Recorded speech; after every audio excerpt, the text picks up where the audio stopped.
పేపర్లో నేనే చదవడం జరిగింది.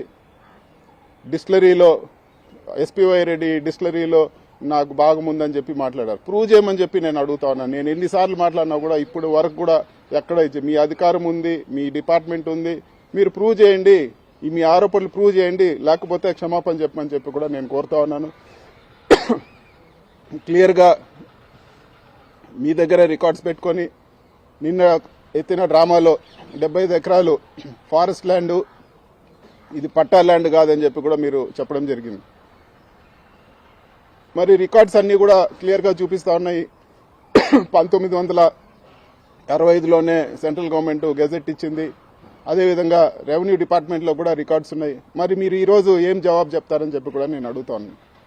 తప్పుడు ఆరోపణలు చేసి మళ్ళీ కూడా దాన్ని అలాగే నాంచి మర్చిపోతారులే ప్రజలు అని చెప్పే ప్రయత్నం మీరు చేస్తూ ఉన్నారు. ఖచ్చితంగా నేను డిమాండ్ చేస్తా ఉన్నాను, మీరు ప్రూవ్ చేయకపోతే క్షమాపణ చెప్పాలని చెప్పి కూడా నేను ఈరోజు ఖచ్చితంగా డిమాండ్ చేస్తా ఉన్నాను. కేవలం కక్షపూరిత పాలిటిక్స్ కి ప్రాధాన్యం ఇచ్చి ఈరోజు మీరు ఇచ్చిన హామీలన్నీ కూడా గాలికి వదిలేశారని చెప్పి కూడా నేను తెలియజేస్తా ఉన్నాను.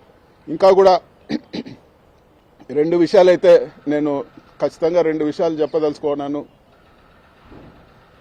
ఒకటి,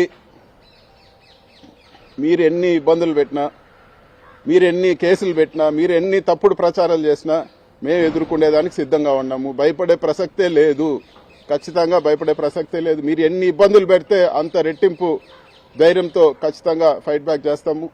రెండో విషయము, ఇవన్నీ కూడా ఈరోజు మీ టైం జరుగుతూ ఉంది. సింపుల్గా ఒకటే చెప్తాను, మీ ఊరు నుంచి మా ఊరికి ఎంత దూరమో మా ఊరు నుంచి మీ ఊరికి అంతే దూరము. ఖచ్చితంగా ఈరోజు అనవసరమైన కేసులు పెట్టి, అనవసరమైన ఇబ్బందులు పెట్టి, అనవసరమైనవి చేస్తే వాస్తవాలు లేకుండా రేపు మీ టైం కూడా వస్తుందని చెప్పి కూడా నేను ఖచ్చితంగా తెలియజేస్తా ఉన్నాను. ఉంటే ఈరోజు సాక్ష్యాధారాలతో చెప్పండి, కేవలం ఈ బురద కొట్టే కార్యక్రమాలు చేయొద్దని చెప్పి కూడా నేను తెలియజేస్తా ఉన్నాను. మీకు సంబంధించిన పేపర్లో పెద్ద పెద్ద పతాక శీర్షికలు రాస్తారు.